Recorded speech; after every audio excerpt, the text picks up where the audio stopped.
Hello friends, कैसे हैं। आज का वीडियो लेकर आया हूं दोस्तों कक्षा 5 के स्टूडेंट्स के लिए। सब्जेक्ट है हिंदी, चैप्टर नंबर 5 जिसका नाम है अनोखी सूझ। चैप्टर नंबर 5 के पूरे प्रश्न उत्तर इस वीडियो में शामिल हैं। आइए देखते हैं। पाठ्य पुस्तक के प्रश्नोत्तर सोचें और बताएं। पहला प्रश्न, प्रजापति किसे कहा गया है? उत्तर, प्रजापति ब्रह्मा जी को कहा गया है। प्रश्न संख्या 2, पहले दिन प्रजापति ने देवताओं और दानवों को क्या उत्तर दिया? उत्तर, पहले दिन प्रजापति ने देवताओं और दानवों को यह उत्तर दिया कि आप दोनों ही कल मेरे यहाँ पर भोजन पर आमंत्रित हैं। भोजन के बाद बताऊंगा कि कौन बुद्धि में श्रेष्ठ है। तीसरा प्रश्न है, देवताओं और दानवों ने प्रजापति से क्या प्रश्न किया? उत्तर, देवताओं और दानवों ने प्रजापति से कहा, मान्यवर, हम दोनों ही आपकी संतान हैं। बताइए, हम दोनों में बुद्धि से कौन बड़ा है?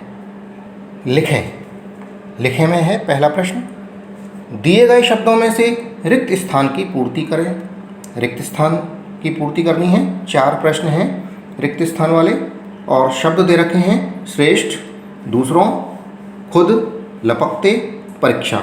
इन शब्दों से इन रिक्त स्थानों की पूर्ति करनी है। तो पहला है कै, कल भोजन के बाद बताऊंगा कि कौन बुद्धि में रिक्त स्थान है। यहाँ रिक्त स्थान में एक शब्द आएगा खे, आ ही गए हैं तो रिक्त स्थान देनी ही पड़ेगी।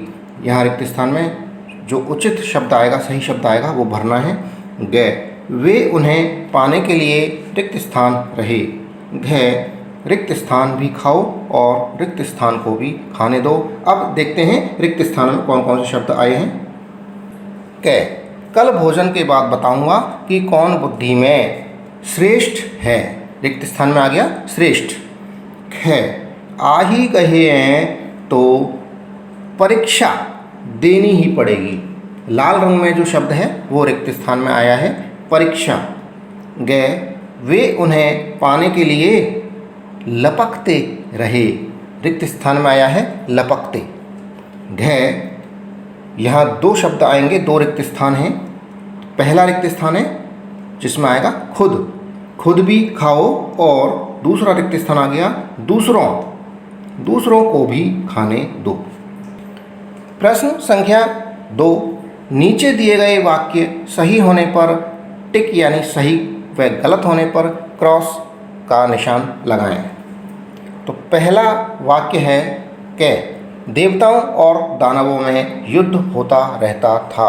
ये वाक्य सही है, इसलिए टिक लगाएंगे, सही का निशान लगाएंगे कोष्टक में। इसके सामने जो कोष्टक है जिसमें लाल रंग का हमने निशान लगाया है। खे, देवताओं और दानवों को एक ही कमरे में बैठाया गया। ये वाक्य गलत है। देवताओं और दानवों को अलग अलग कमरे में बैठाया गया था, इसलिए कोष्टक में क्रॉस का निशान लगाएंगे। गए, प्रजापति ने बिना शर्त भोजन करवाया। ये वाक्य गलत है।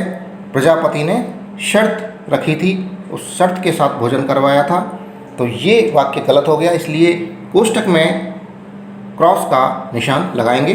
घे, देवता परीक्षा में श्रेष्ठ निकले। ये वाक्य सही है, इसलिए कोष्टक में टिक का सही का निशान लगाएंगे। प्रश्न संख्या 3, प्रजापति ने भोजन करने के लिए किनको आमंत्रित किया? उत्तर है, प्रजापति ने भोजन करने के लिए देवताओं और दानवों को आमंत्रित किया।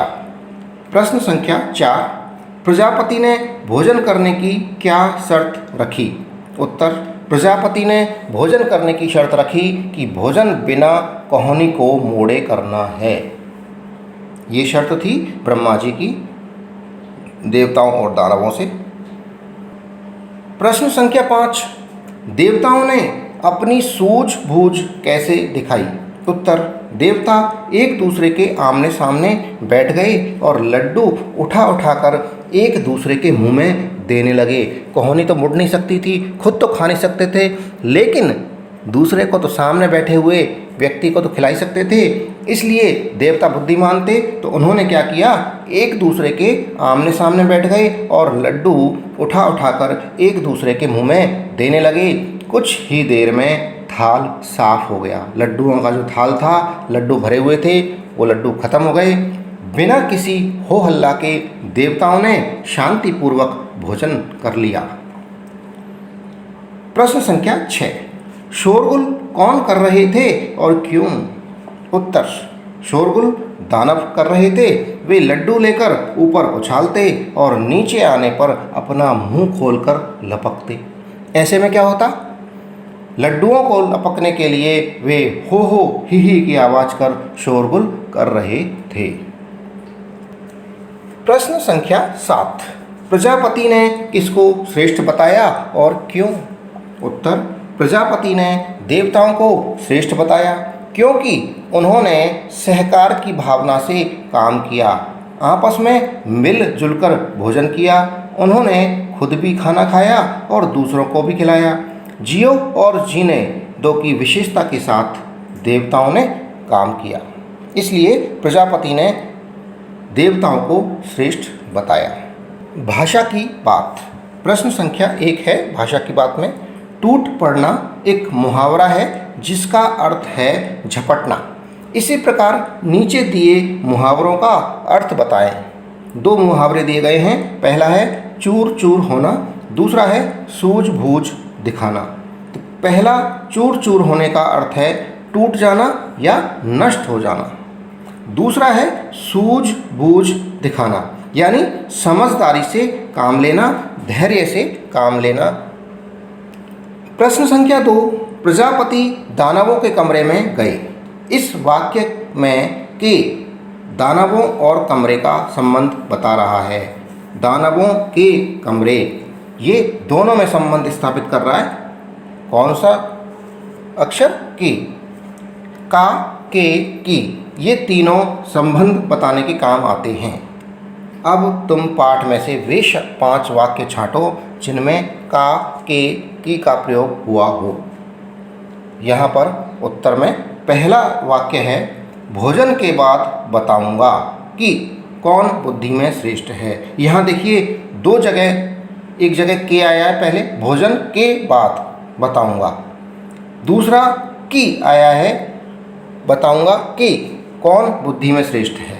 यहाँ 2 जगह के, एक जगह के आया है और दूसरी जगह की आया है। दूसरा, वे एक दूसरे का मुंह ताकने लगे, यहाँ का है।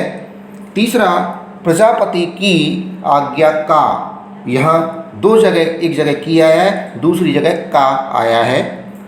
पालन होना चाहिए, प्रजापति की आज्ञा का आया है, पालन होना चाहिए। चौथा, इन्होंने सहकार की भावना से काम किया। पांचवा, कमरे से हो ही की आवाज़, यहाँ की आ गया, आवाज़ आने लगी। अब यहाँ संबंध कारक चिन्ह का, के, की, इनके बारे में बताया है। तो देखिए, जहाँ एक संज्ञा शब्द का दूसरे शब्द के साथ संबंध बताया जाए उसे संबंध कारक कहते हैं। और ये संबंध को बताने वाले संबंध कारक चिन्ह कौन से हैं? का, के, की, को। इसी के साथ दोस्तों ये वीडियो समाप्त हुआ। जो चैनल पर नए हैं वो चैनल को सब्सक्राइब ज़रूर कर लें। वीडियो पसंद आ रहा है तो वीडियो को लाइक कर लें। धन्यवाद, थैंक यू।